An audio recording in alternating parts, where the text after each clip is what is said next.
is not only one of the greatest books ever written, it's the only one of its kind. Written by a person with enormous fame and enormous power, and yet he's talking about self-discipline, courage, wisdom, justice, and his writing is so poetic and yet so universal that after 2000 years of being written, his wisdom it still applies today. There's never been a book like this before and probably never will be. I am talking about Meditations by Marcus Aurelius. In 170 AD, in the front line of battle, Marcus Aurelius, the Roman emperor, sat down one night in his tent and started writing. Or maybe it was one evening in his Roman palace, or it was when he retreated for solitude in the Colosseum. But it doesn't matter where it happened. What does matter that the person who we call now the last of the 5 great Roman emperors started writing. And what's crazy is that he had no intention of publication. He wrote this to himself and for himself. This is a journal of one of the strongest and most powerful men at that time, the Roman emperor. And what he wrote down on these papers is one of the greatest pieces of Stoic philosophy that the world has ever seen. And he had influenced millions of people so far. Now imagine the Emperor of Rome sitting down and writing to himself about his mortality, about self-discipline, about how to be a better man, and how to not let the power and the wealth that he has to get to his mind, how to control his temper and thrive in face of all adversity. And that's the beauty in it. The Emperor of Rome, the most powerful man in the world at that time, and the things that he writes about is still relevant to this day. People today can still relate to the problem of this great emperor. For example, at his time there also was a plague like us, we had COVID. What hit me hard, for example, is when he's talking about how hard it is to get up in the morning. I have the older translation, so there will be some like Shakespeare words in here. So, in the morning when thou risest unwillingly, let this thought be present. I am rising to do the work of a human being. Why then am I dissatisfied if I am going to do the things for which I exist and for which I was brought into the world? Or have I been made for this, to lie in the bedclothes and keep myself warm? But this is more pleasant. Dost thou exist then to take thy pleasure, and not at all for action or exertion? Dost thou not see the little plants, the little birds, the ants, the spiders, the bees, working together to put in order their several parts of the universe? And art thou unwilling to do the work of a human being?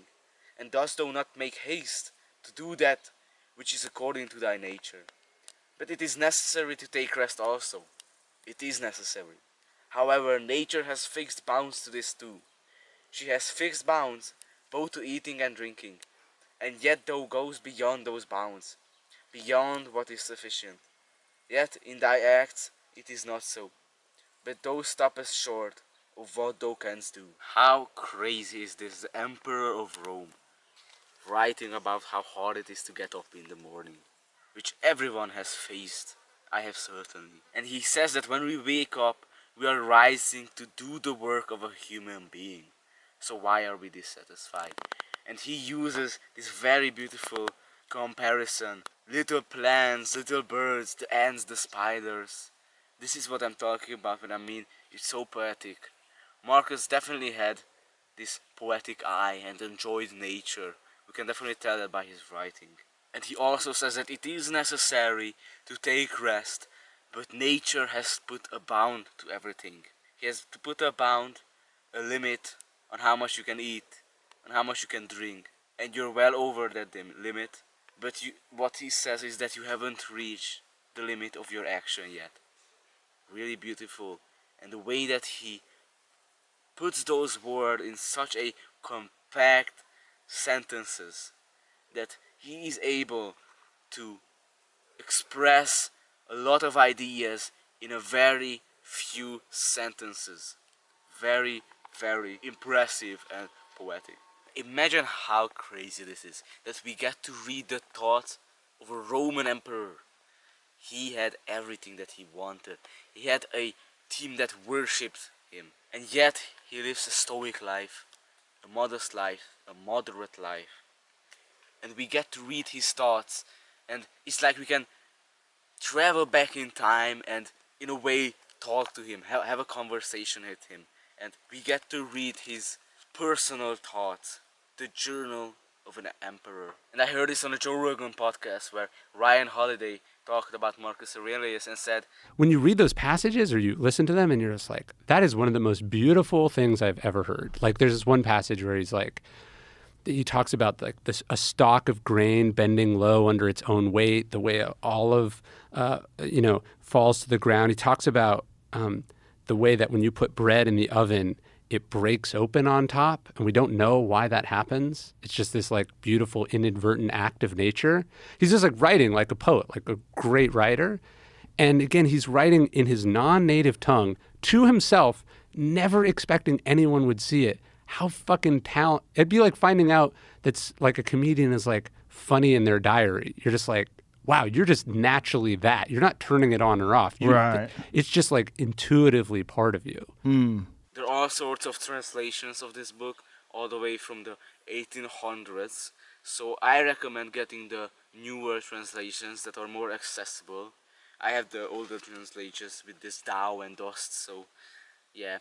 But I recommend getting the newer translation so that it is more accessible, because Marcus also wrote this with this intention, for it to be accessible. He wrote this as a reminder to himself. Now, this is not a book that you read once and you know it. It's not like a novel that you read it and you know the plot of it.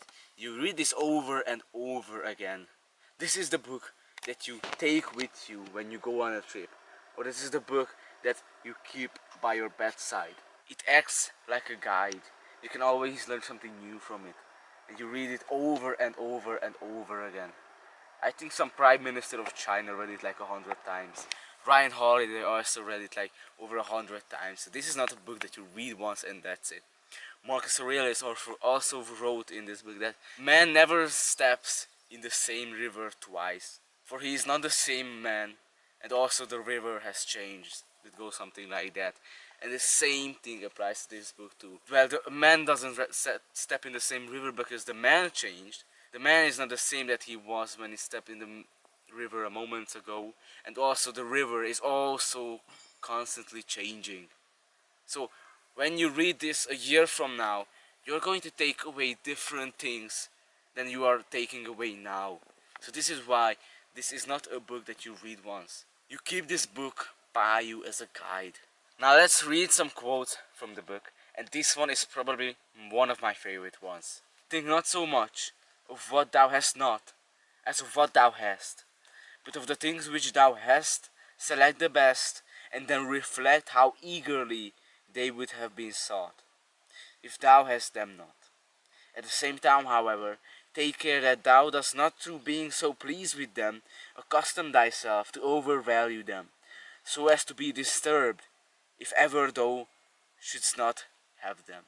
Now the main theme of this quote is gratitude and being content with whatever you have, because it says that we should not think about what we don't have, but the things that we already have, and think of the best things that you have and how much you would desire them and pursue them if you didn't already have them.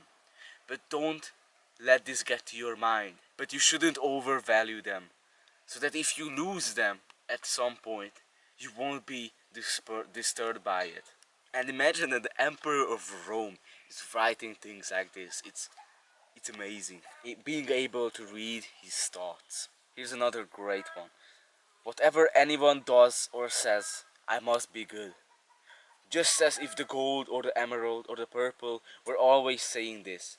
Whatever anyone does or says, I must be emerald and keep my color. This is what I was talking about when saying that he writes in such a poetic way. Now these are also some recurring topics in his book. Empty fame and death. How many, after being celebrated by fame, have been given up to oblivion, and how many who have celebrated the fame of others have long been dead? Here is another great one. If any man is able to convince me and show me that I do not think or act right, I will gladly change. For I seek the truth by which no man was ever injured. But he is injured who abides in his error and ignorance. Now this is also one of my favorite ones. It's short, but it's amazing. The best way of the best way of avenging thyself is not to become like the wrongdoer. This is another great one. How hast thou behaved hitherto to the gods, thy parents, children, teachers, to those who looked after thy infancy, to thy friends, kinsfolk, to thy slaves? Consider if thou hast hitherto behaved to all in such a way that this may be said of thee. Never has wronged a man in deed or word. Now, if you read it, you will see that he mentions a lot of other philosophers in his book. Like here, he writes, "Thou art a little soul bearing about a corpse," as Epictetus used to say. And also, one of the main themes present in his book is change. That everything is in a constant change. For example, it is no evil for things to undergo change, and no good for things to subsist in consequence of change. And also, time is like a river made up of the events which happen, and a violent stream.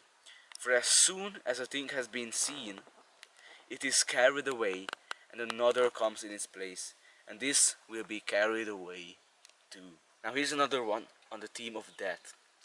Do not act as if thou wert going to live 10,000 years. Death hangs over thee. While thou livest, while it is in thy power, be good.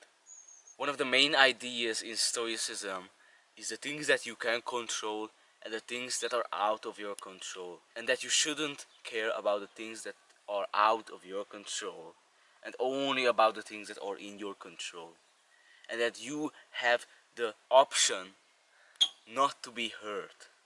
This is what this quote talks about. Take away thy opinion, and then there is taken away the complaint. I have been harmed.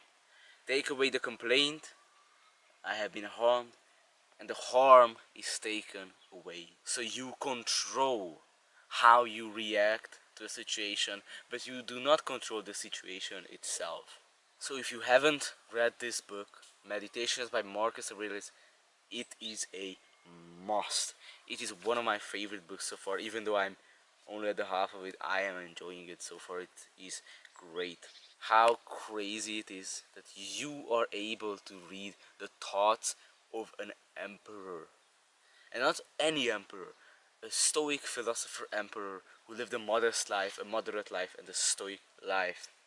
And I think that that is very inspiring, and we can all learn something from Marcus Aurelius. I hope that this video was helpful for you, and I hope that I might even been able to convince you to read the book, because it is a must read, very good book. So thank you for watching. Have a great day.